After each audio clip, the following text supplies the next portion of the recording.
Hello everyone, welcome back to the channel. आज के video में हम देखेंगे कि ITR 4 को ऑफलाइन मोड में किस तरह से फाइल करना है। लेकिन उससे पहले हम ये समझ लेते हैं कि ITR 4 को कौन लोग फाइल करते हैं। तो अगर आप एक बिजनेस पर्सन हैं, आप ट्रेडिंग करते हैं या आपका होलसेल बिजनेस है या फिर आपका रिटेलिंग का बिजनेस है और आपका टर्नओवर 2 करोड़ रुपए से नीचे का है, तो आप प्रिजम्पटिव बेसिस पर यहाँ प्रॉफिट्स डिक्लेयर कर सकते हैं। प्रिजम्पटिव बेसिस का मतलब होता है कि हम अपने टर्नओवर का एक fixed percentage as a profit declare कर देते हैं। यहाँ पर books of accounts, proper books of accounts maintain करने की कोई भी रिक्वायरमेंट नहीं होती है। इसी तरह से अगर आप एक प्रोफेशनल हैं और आपका टर्नओवर या आपकी ग्रॉस रिसीट्स 50 लाख रुपीस के नीचे आती हैं, तो आप ITR 4 को फाइल कर सकते हैं। लेकिन अगर आप शेयर ट्रेडिंग करते हैं, शेयर मार्केट से आपको प्रॉफिट या लॉस दिखाना है, तो आप ITR 4 को चूज नहीं करेंगे। उस केस में आप ITR 3 को चूज करेंगे। तो ITR 4 में हम बेसिकली कौन कौन सी इनकम दिखा सकते हैं? Income from salary, income from house property, income from other sources और इनकम फ्रॉम बिजनेस। अगर आपको अपनी शेयर मार्केट की इनकम या लॉस दिखाना है, या लॉसेस को कैरी फॉरवर्ड करना है, तो फिर आप ITR 3 को चूज करेंगे। ITR 4 आपके लिए नहीं है। तो चलिए चलते हैं अपने इनकम टैक्स पोर्टल पर और देखते हैं किस तरह से ऑफलाइन मोड में फाइलिंग होती है। हेलो एवरीवन, आज हम लोग ITR 4 को ऑफलाइन मोड में फाइल करना सीखेंगे। असेसमेंट ईयर 23-24 के लिए अभी सिर्फ ITR 1 और ITR 4 को ऑफलाइन मोड में लॉन्च किया गया है। अभी ऑनलाइन फाइलिंग नहीं आई है। Within a week expected है कि ऑनलाइन फाइलिंग आ जाएगी। असेसमेंट ईयर 24-25 यानी कि अगले साल से ये टर्नओवर की लिमिट्स को थोड़ा सा इंक्रीज कर दिया गया है। अगर आप बिजनेस पर्सन हैं तो आप 3 करोड़ तक आपका टर्नओवर होगा तो आप ITR 4 फाइल कर पाएंगे, और अगर आप प्रोफेशनल हैं तो 75 लाख रुपए तक की आपकी रिसिट्स होंगी तो आप ITR 4 फाइल कर पाएंगे। तो ये जो बढ़ी हुई लिमिट्स हैं ये तो असेसमेंट ईयर 24-25 के लिए है। ऑफलाइन मोड में फाइल करने का क्या फायदा होता है कि यहाँ पर आपको कंटिन्यूअसली नेट की जरूरत नहीं पड़ती है। आप एक बार अपनी एक्सेल यूटिलिटी को डाउनलोड कर लीजिए, उस समय आपको इंटरनेट की जरूरत पड़ती है। इसके बाद आप ऑफलाइन मोड में एक्सेल फाइल को पूरा फिलअप कर सकते हैं। इसके बाद आप जब एक्सेल फाइल को अपलोड करेंगे तब आपको इंटरनेट की जरूरत पड़ेगी। तो जिन लोगों के पास कंटिन्यूअसली इंटरनेट फैसिलिटी नहीं रहती है वो लोग ऑफलाइन मोड से फाइलिंग कर सकते हैं। ऑनलाइन मोड भी जल्दी ही शुरू हो जाएगा। चलिए स्टार्ट करते हैं। तो सबसे पहले आपको डाउनलोड सेक्शन में आ जाना है। यहाँ पर आपको मिलेगा असेसमेंट ईयर 23-24। आपको नीचे स्क्रॉल करना है और ITR 4 पर आना है। इसे ओपन करेंगे। यहाँ पर हमें एक्सेल बेस्ड यूटिलिटी दिख रही है, इसे हमें डाउनलोड करना है। ये डाउनलोड सेक्शन में जाके डाउनलोड हो जाएगी, इसे सेव कर देंगे। अब हम अपने डाउनलोड सेक्शन में जाएंगे और वहां से इसे कट करके किसी दूसरे फोल्डर में इसे कॉपी कर लेंगे। तो ये हमने एक फोल्डर बनाया हुआ है 23-24 का, यहाँ पर हम इसे पेस्ट कर देते हैं। इसके बाद हम इसे राइट क्लिक करके एक्सट्रैक्ट करेंगे, एक्सट्रैक्ट हेयर।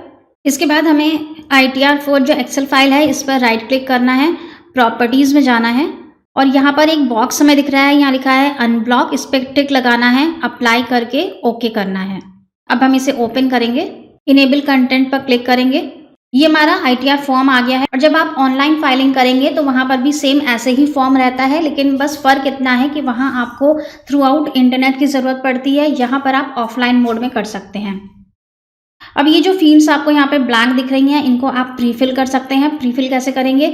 तो अब सबसे पहले आपको अपने अकाउंट में लॉगिन करना है। आप इनकम टैक्स की साइट पर जाएंगे, अपने अकाउंट में लॉगिन करेंगे।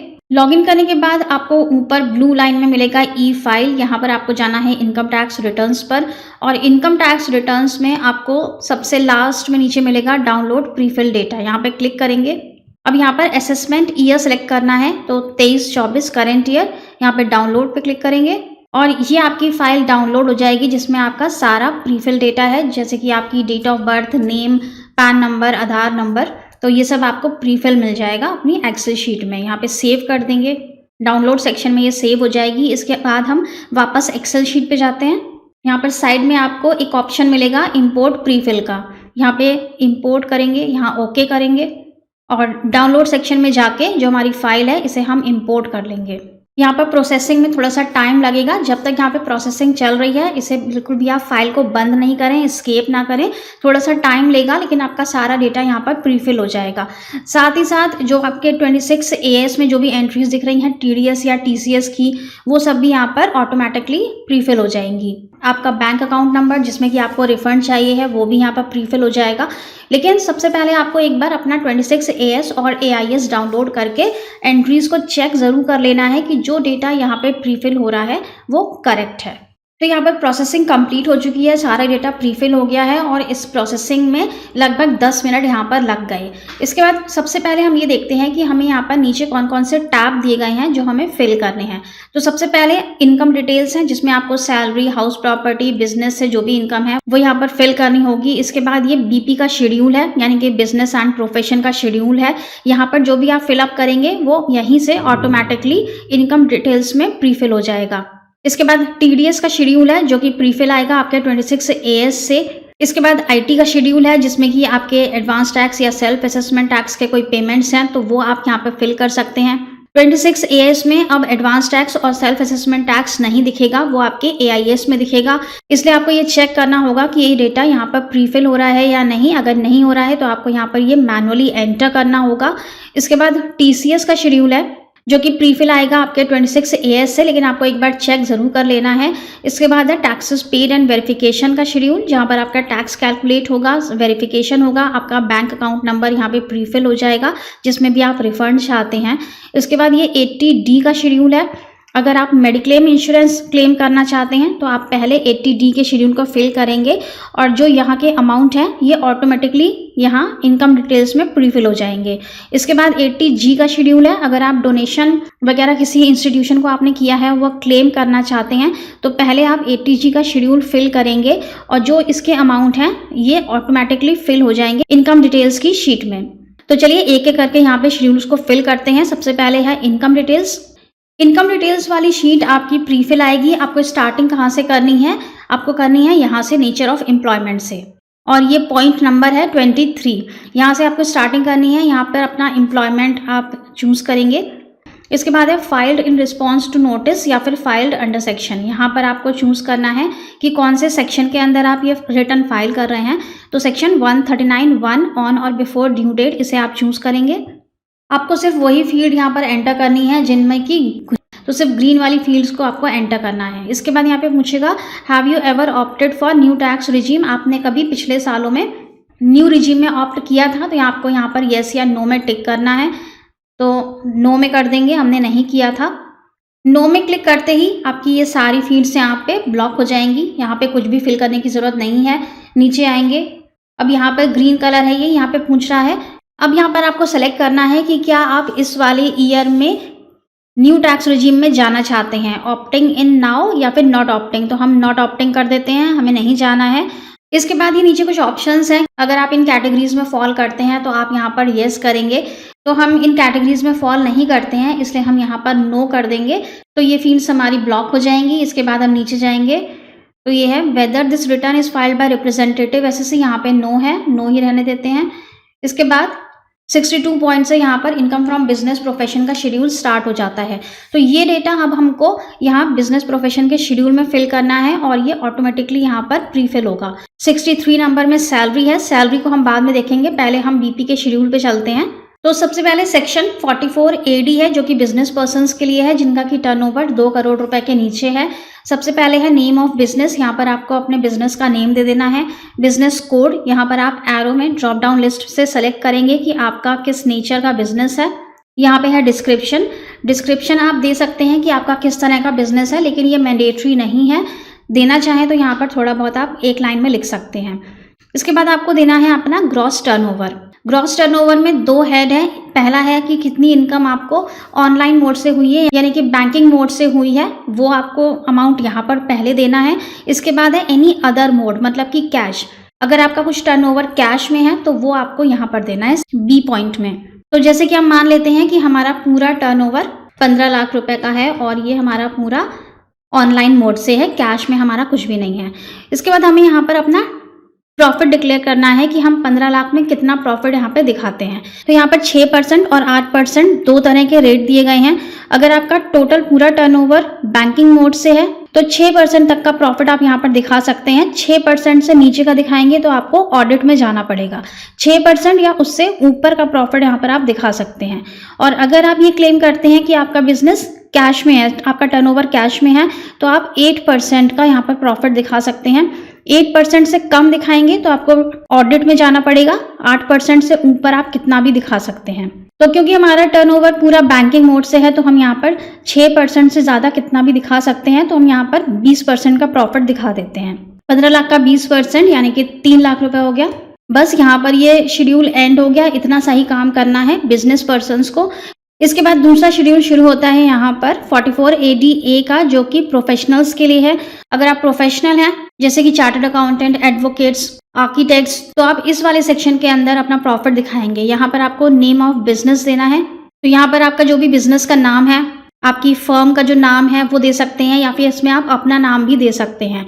बिजनेस कोड में आप यहाँ ड्रॉप डाउन लिस्ट से सेलेक्ट करेंगे कि आपका किस तरह का प्रोफेशन है, जैसे कि सॉफ्टवेयर डेवलपमेंट है, BPO सर्विस है, maintenance and repair of office है, डेटा प्रोसेसिंग है। यहाँ पर काफ़ी सारे ऑप्शंस हैं, इनमें से आप सेलेक्ट करेंगे। इसके बाद आपको डिस्क्रिप्शन देना है। थोड़ा सा डिस्क्रिप्शन यहाँ पे दे सकते हैं कि किस तरह का प्रोफेशन है। ये मैंडेटरी फील्ड नहीं है, अगर देना चाहें तो दे सकते हैं। इसके बाद E3 पॉइंट्स में आपको यहाँ पे ग्रॉस रिसीट्स देनी है कि कितनी इनकम आपको इस प्रोफेशन से हो रही है ड्यूरिंग द ईयर। तो यहाँ पर हम मान लेते हैं कि हमारी इनकम है 12 लाख रुपए की। इसके बाद हमें प्रिजम्पटिव इनकम दिखानी है, तो यहाँ पर ये 50% का रेट है। अगर आप 50% से नीचे क्लेम करेंगे तो आपको ऑडिट करवानी पड़ेगी किसी भी चार्टर्ड अकाउंटेंट से, तो इसलिए 50% या फिर उससे ज़्यादा का यहाँ पर आप प्रॉफिट दिखाएंगे। प्रॉफिट दिखा देते हैं 7 लाख रुपए का, जो कि हमारा 50% से ऊपर का है। तो ये हमारा सेक्शन हो गया 44 ADA। टर्नओवर की डिटेल्स डाल लेने के बाद आपको नीचे आ जाना है 80 नंबर लाइन में। यहाँ पर आपको मिलेगा financial particulars of the business. इसमें आप बैलेंस शीट की फिगर्स देंगे, लेकिन अगर आप बैलेंस शीट मेंटेन नहीं करते हैं, आप बुक्स ऑफ अकाउंट्स मेंटेन नहीं करते हैं, तो यहाँ पर कुछ फील्ड्स मैंडेटरी बनाई गई हैं। आप सिर्फ उन फील्ड्स में अमाउंट दे सकते हैं। इसके लिए आपको यहाँ पर एक नोट मिलता है कि E15, 19, 20 और 22 ये फील्ड्स आपको भरना यहाँ पर मैंडेटरी है, और बाकी की फील्ड्स में आप 0 रहने दीजिए। E15 है सन्ड्री क्रेडिटर्स का, E19 है इन्वेंट्री, E20 है सन्ड्री डेटर्स और E22 है कैश इन हैंड। अगर आप बुक्स ऑफ अकाउंट्स मेंटेन नहीं करते हैं और आपके पास ये सारा डेटा नहीं है, तो आप यहाँ पर सिर्फ कैश इन हैंड और बैलेंस विद बैंक ये 2 चीजें एंटर कर सकते हैं, और बाकी फील्ड्स में आप 0 एंटर कर दीजिए। लेकिन इन फ्यूचर अच्छा रहेगा कि आप थोड़ा बहुत रिकॉर्ड मेंटेन करके रखें, और सन्ड्री डेटर्स और सन्ड्री क्रेडिटर्स की एक लिस्ट जरूर रखें, जो कि आप यहाँ पर एंटर कर सकते हैं। यहाँ पर आपको एक चीज और ध्यान रखनी है कि यहाँ पर आपसे GST का टर्नओवर भी पूछा जाएगा। GST का टर्नओवर आपको मिलता है यहाँ पर E9 में। अगर आपके पास GSTN नंबर है तो आपको यहाँ पर नंबर देना है, और आपने GST की रिटर्न्स में कितना टर्नओवर दिखाया है वो आपका एज पर GST रिटर्न्स होना चाहिए, और यही टर्नओवर आपका जो आपने ऊपर दिखाया है सेक्शन 44 AD में उसके साथ मैच करना चाहिए। अगर मिसमैच हुआ तो आपका ये ITR डिफेक्टिव हो जाएगा।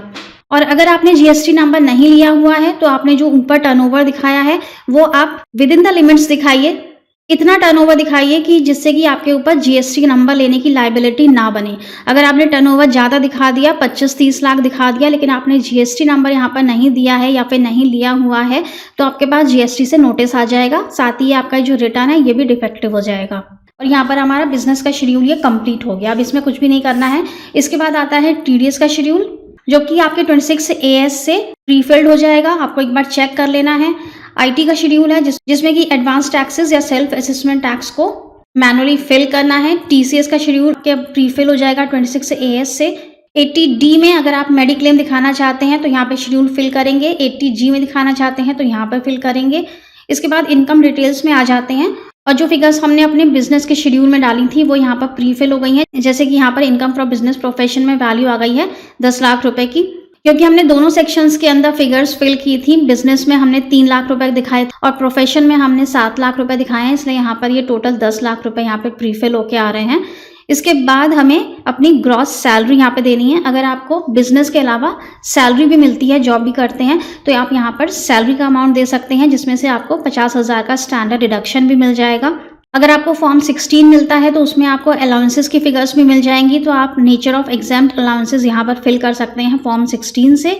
इसके बाद दूसरा आता है हाउस प्रॉपर्टी का शेड्यूल। अगर हाउस प्रॉपर्टी से आपकी इनकम आ रही है, अगर एक हाउस प्रॉपर्टी से आ रही है तो आप ITR 4 को फिल करेंगे, लेकिन अगर आप 2 हाउस प्रॉपर्टी से इनकम रिसीव कर रहे हैं तो आप ITR 4 फिल नहीं करेंगे, फिर आपको ITR 3 फाइल करनी पड़ेगी। टाइप ऑफ हाउस प्रॉपर्टी के बाद इनकम फ्रॉम अदर सोर्सेज है, कोई और सोर्सेज से आपकी इनकम है, interest from bank, interest from post office या कोई कमीशन जो आपके 26 AS में रिफ्लेक्ट हो रहा हो, तो वो आप इनकम फ्रॉम अदर सोर्सेज में ले सकते हैं।